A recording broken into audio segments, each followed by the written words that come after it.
I guess you really didn't listen to Attorney Braxton. Well, you're kind of hard to talk to. Well, let me make it plain for you. Please. He doesn't think you should sign with Q Anthony. He thinks it's a bad deal. How bad, CJ? He says the worst deal he's ever seen in his life.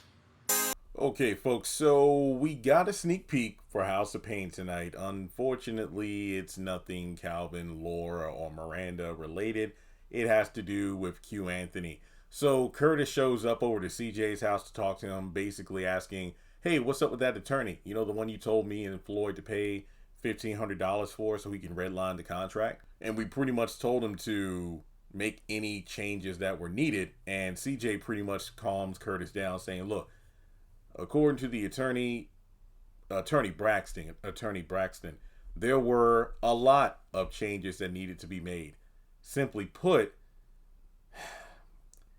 it would be unwise to sign with Q Anthony because it's a bad deal. Matter of fact, Braxton said this was the worst deal he's ever seen in his entire career, which honestly, I called it from the beginning. I said, this Q dude is no good. He's bad news. It just seems like he made his fortune from suckering people out of their businesses.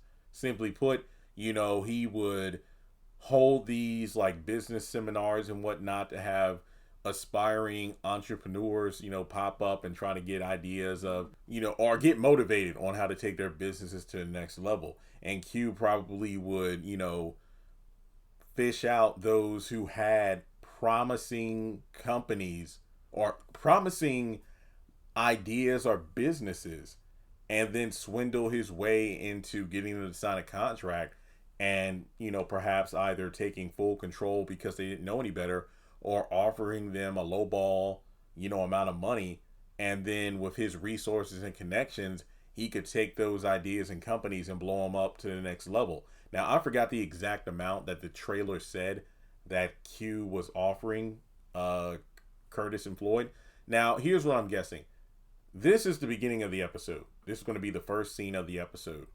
Later on, when Curtis tells Q that he wasn't going to sign because the deal wasn't looking good, that's when Q offers like over $100,000. I think it was like $140,000, something like that. I could be wrong, but it's been a few weeks since that trailer dropped. And I know I did a separate video on the subject. I know Curtis was over at his house with CJ telling him the information on the deal, where basically it could be like a buyout where he just offers to buy the company outright.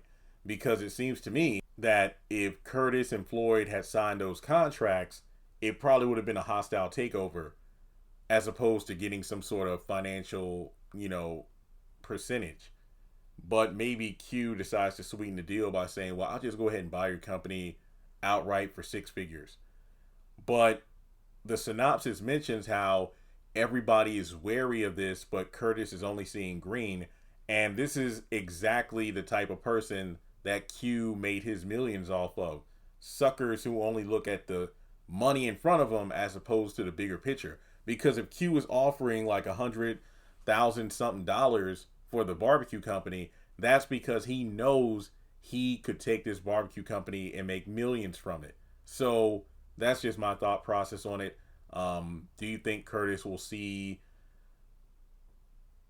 reason by the end of the episode? I don't know. I feel like this is not going to be good, but only time will tell. Not to mention, even if Curtis signs, it's Curtis and Floyd. So I don't know. I do not know. But let me know your thoughts in the comments below. Like and subscribe, please. I'd really appreciate it. And I'll catch you in the next one.